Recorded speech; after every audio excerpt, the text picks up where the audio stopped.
میں شروع میں سمجھتا تھا ہم نے پورا ملک اٹھا کر ناتجربہ کاروں کے حوالے کر دیا۔ کار سرکار ریشم کاٹنے کی طرح حساس اور باریک کام ہے، یہ اناڑیوں کے حوالے نہیں کیا جاتا۔ یہ بالکل ایسے ہے جیسے آپ بوئنگ جہاز لیں، لوگوں سے بھریں اور یہ جہاز ناتجربہ کار عملے کے حوالے کر دیں۔ یہ پائلٹ کی بھی پہلی فلائٹ ہو اور انجینئر، ایئر ہوسٹس اور سٹیورڈز نے بھی پہلی بار جہاز میں قدم رکھا ہو۔ یہ ظلم، یہ زیادتی ہے۔ وہ رکے، لمبا سانس لیا اور دیر تک خالی سڑک کو دیکھتے رہے۔ ہم رات کے پچھلے پہر واک کر رہے تھے، سڑکیں سنسان اور شہر ویران تھا۔ ہم نے منہ پر ماسک چڑھائے ہوئے تھے، ہاتھوں پر دستانے تھے اور ہم ایک دوسرے سے 6 فٹ کے فاصلے پر چل رہے تھے۔ ہماری کوشش تھی ہم ایک دوسرے کی طرف منہ کر کے بھی بات نہ کریں۔ قرنطینہ واک اور ورزش کرنے والے لوگوں کے لیے بہت بڑی سزا ہے۔ ان کا انگ انگ نشیوں کی طرح ٹوٹنے لگتا ہے۔ ہم بھی تقریباً پاگل ہو گئے تھے، لہذا ہم نے ڈاکٹر سے مشورہ کیا اور رات 12 بجے واک شروع کر دی۔ ہم روز 10-15 کلومیٹر چل لیتے ہیں۔ میرے ساتھی سینئر افسر ہیں، یہ 38 سال سے سرکار کے ملازم ہیں، سارا دن دفتر رہتے ہیں، شام کو کتابیں پڑھتے ہیں اور ہفتے میں ایک دن میرے ساتھ واک کرتے ہیں۔ واک کے دوران یہ میرے ساتھ ماضی اور آج کی کتابیں شیئر کرتے ہیں اور میں انہیں تازہ ترین فلموں اور ویڈیوز کے بارے میں بتاتا ہوں۔ ہم ایک دوسرے کے ساتھ آیات کا ترجمہ بھی شیئر کرتے ہیں۔ یہ اس دوران میرے ساتھ کوئی سرکاری راز شیئر نہیں کرتے اور میں ان سے سیاسی گفتگو نہیں کرتا، لیکن کل رات یہ شاید اندر سے بری طرح پکے ہوئے تھے، چنانچہ یہ خود ہی بول پڑے۔ یہ بولتے چلے گئے اور میں خاموشی سے سنتا رہا۔ ان کا کہنا تھا، میں شروع میں سمجھتا تھا یہ ملک کے ساتھ زیادتی ہے، لیکن پھر مجھے محسوس ہونے لگا یہ ملک کے خلاف سازش ہے۔ آپ کسی بھی ملک کو تباہ کرنا چاہتے ہیں تو آپ وہ ملک ناتجربہ کاروں کے حوالے کر دیں۔ 1000 سال پرانی ریاست چند برسوں میں زمین بوس ہو جائے گی۔ رومن امپائر ہو، پرشین ہو یا پھر گریکس ہوں، یہ تمام سولائزیشن ناتجربہ کار حکمرانوں کے ہاتھوں تباہ ہوئیں۔ چنانچہ مجھے محسوس ہونے لگا کہ دنیا کی واحد اسلامی جوہری طاقت کے خلاف سازش ہے۔ ملک بیٹھ جائے گا اور ہم ملک بچانے کے لیے ہر قسم کے کمپرومائز پر مجبور ہو جائیں گے۔ ہمارے پاس IMF، ورلڈ بینک اور FATF کی بات ماننے کے سوا کوئی دوسرا آپشن نہیں ہوگا۔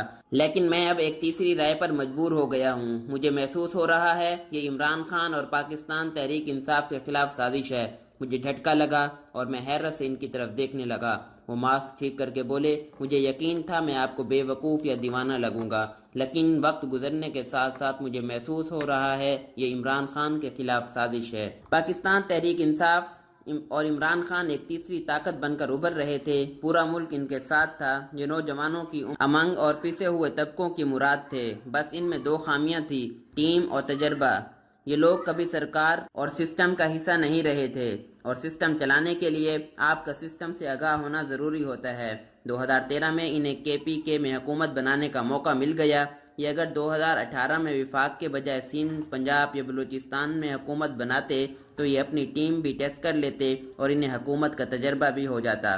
چنانچہ یہ جب 2023 میں اقتدار میں آتے تو ان کے پاس ٹیم اور تجربہ دونوں ہوتے اور یہ لوگ پھر پورے سسٹم کو ہلا کر رکھتے تھے۔ یہ روایتی سیاست کو جڑوں سے اکھاڑ دیتے، مگر انہیں ناکام بنانے کے لیے 5 سال پہلے اقتدار دے دیا گیا اور یہ اب ہر گزرتے دن کے ساتھ غیر مقبول ہوتے چلے جا رہے ہیں۔ ان کا ہر قدم غلط اور غیر پختہ ثابت ہو رہا ہے۔ لہذا ملک میں اگر آج الیکشن ہو جائیں تو عمران خان بری طرح پٹ جائیں گے، یہ اپنی سیٹ بھی حاصل نہیں کر سکیں گے۔ وہ رکے، لمبا سانس لیا اور بولے، مجھے محسوس ہو رہا ہے 2020 میں روایتی سیاسی جماعتیں پوری طاقت کے ساتھ واپس آ جائیں گی۔ یہ حکومت جوں اپنا وقت پورا کرنے کی کوشش کرے گی، پاکستان پیپل پارٹی اور نون لیگ دونوں مضبوط ہوتی چلی جائیں گی، یہ کم بیک کرنے لگیں گی۔ وہ رکے، ماسک کے پیچھے سے ہنسے اور بولے، مجھے اب حکومت پر ترس آ رہا ہے۔ میں وزیر اعظم کا چہرہ دیکھتا ہوں تو میرے اندر ممتا کا احساس پیدا ہونے لگتا ہے۔ یہ سسٹم چلانا ان بیچاروں کے بس کی بات نہیں۔ ان کا سارا منشور توقعات پر مبنی تھا۔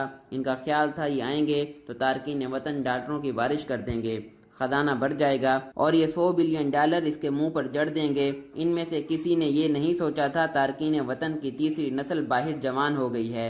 پاکستان اب ان کا ملک نہیں رہا، وہ اس ملک میں کیوں پیسہ بھجوائیں گے؟ ان کا خیال تھا عمران خان پوری دنیا میں پاپولر ہیں، جس عالمی لیڈر کے سامنے بیٹھیں گے یہ اسے قائل کر لیں گے۔ ان میں سے کوئی نہیں جانتا تھا ملک شخصیات سے بالا تر ہوتے ہیں، یہ صرف اور صرف اپنا مفاد دیکھتے ہیں۔ یہ اگر شخصیات سے متاثر ہوتے تو Bill Gates, Warren Buffett, Jeff Bezos, Tom Cruise, Anthony Hopkin اور سچن ٹنڈولکر جیسے لوگ پوری دنیا کو آگے لگا لیتے، اور ان کا خیال تھا ہم قوم کو ساتھ لے کر چلیں گے اور ہمارے ٹائیگر پورا سسٹم بدل دیں گے۔ مگر ان میں سے کوئی نہیں جانتا تھا پرانا سسٹم بدلنے کے لیے نیا سسٹم بنانا پڑتا ہے، اور نیا سسٹم بنانا بچوں کا کھیل نہیں ہوتا۔ ہم 72 برسوں میں اپنا آئین ٹھیک نہیں کر سکے، ہمیں ہر سال 2 سال بعد اس میں بھی ترمیم کرنا پڑ جاتی ہے۔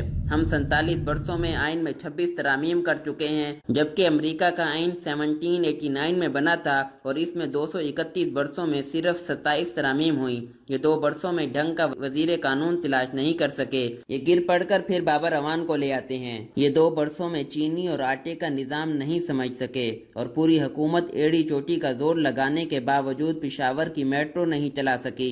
یہ نیا سسٹم کیسے بنائیں گے؟ وہ خاموش ہو گئے۔ میں انہیں پہلی بار جذباتی دیکھ رہا تھا، وہ ہوا میں بار بار سر چلا رہے تھے اور بول رہے تھے۔ مجھے عمران خان پر ترس آ رہا تھا، یہ نیک نیت تھا، ایماندار تھا، یہ قوم کے لیے کچھ کرنا بھی چاہتا تھا، مگر افسوس یہ شخص ضائع ہو گیا۔ یہ توقعات کو گھوڑا سمجھ کر اس پر چڑھ بیٹھا تھا، اور آدھا سفر کرنے کے بعد اسے محسوس ہوا یہ کاغذ کے گھوڑے پر بیٹھا ہے۔ وہ کاغذ کا یہ گھوڑا ہوا کے دباؤ میں مسافر سمت کبھی دائیں مڑ جاتا اور کبھی بائیں۔ میں روز دیکھتا ہوں عمران خان اس گھوڑے سے نیچے چھلانگ لگانا چاہتا ہے، لیکن اس کی انا، اس کی طبیعت کی سختی اسے روک لیتی ہے، اور یہ دوبارہ توقعات کے گھوڑے کی سمت ٹھیک کرنے میں جٹ جاتا ہے۔ مگر کب تک؟ وہ رکے، لمبا سانس لیا اور بولے، مگر کب تک؟ عمران خان کو بہرحال گھوڑے سے اترنا پڑے گا، اس کا چہرہ بتا رہا ہے یہ میدان چھوڑ دے گا۔